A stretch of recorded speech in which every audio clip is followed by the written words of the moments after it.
My name is Margareta Andersson. I'm a sound architect and I work at Lexter Sound Design. We are here today because we, of course, we work with sound obviously, but also because it's an interesting event for us to be at, and we are also nominated.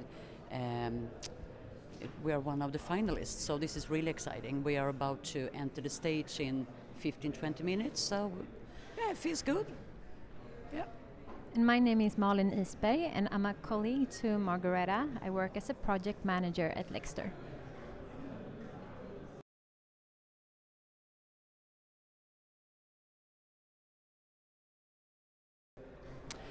Our case is audio branding and sound design concept for Scandinavia's largest store chain called Åhléns. They have 77 stores in Sweden and also some stores in Norway. And we're here with the huge concept we created for the children department.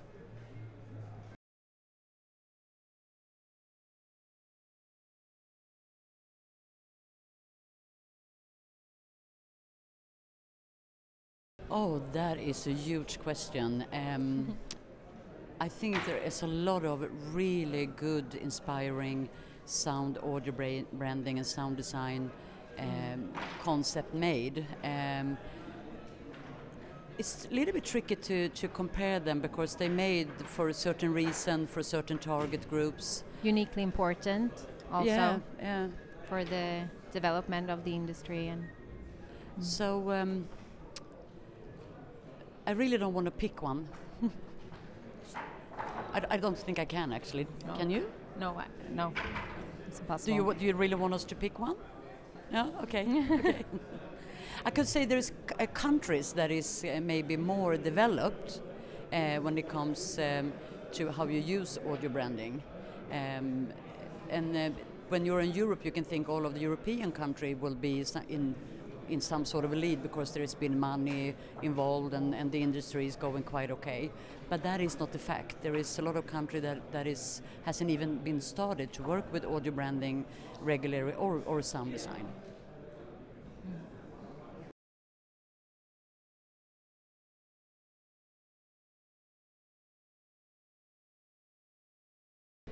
A lot like Stockholm. Actually, I think. yes. Which means that we should maybe explain why we think it looks sound like Stockholm. But Berlin is quite an urban city. That is how we feel about it. There is like people moving around. There is a life going around. You also have the water and the train, and all of those things integrate in a really nice way. And Stockholm, I don't know if you've been to Stockholm, but for people has been there, also know that we have water around our city and train stations and people moving around all the time. So the atmosphere in Berlin when it comes to sound is absolutely amazing.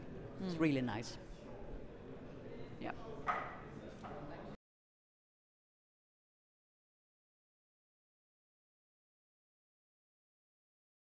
Wow, I think it's listening to all fantastic cases and also the feeling for the whole Congress.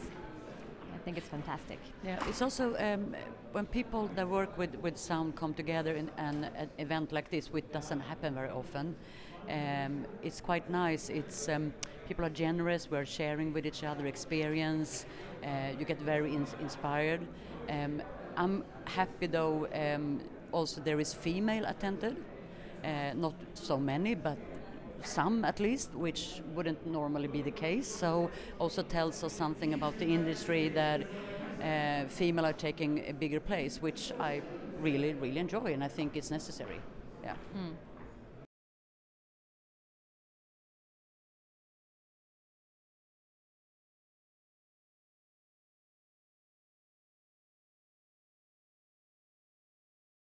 I think the main trend is also very connected to the product or the service of where the trends are. But if you look at, let's say, sports, there is a trend that is going to be quite bombastic, a lot of sounds from the body, heartbeats and things like that.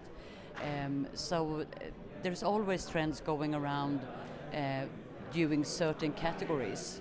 So In Sweden, if you look at phone companies, for example, they are quite similar. I would say you can actually take the tag off, the visual tag, the brand, and you wouldn't know if it's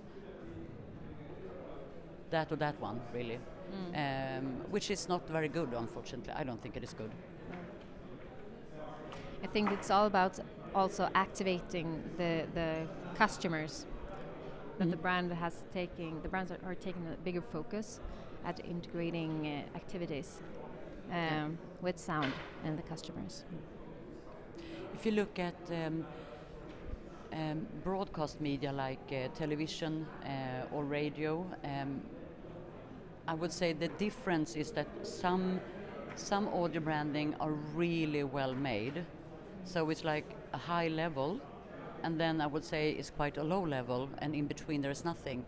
We work a lot in public environment, and we meet the same thing, that if it's done correctly, it's very well done, but then there's nothing in between, and then it's just quite bad, and with bad acoustics, the wrong song content for the audience, and well, the list is long.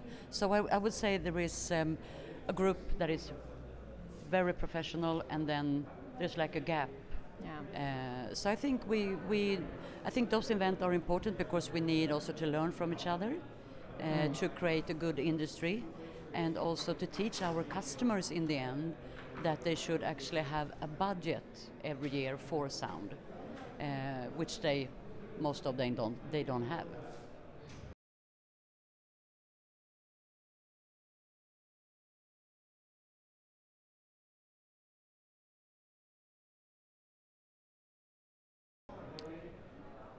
That we will be noticed in some sort of public,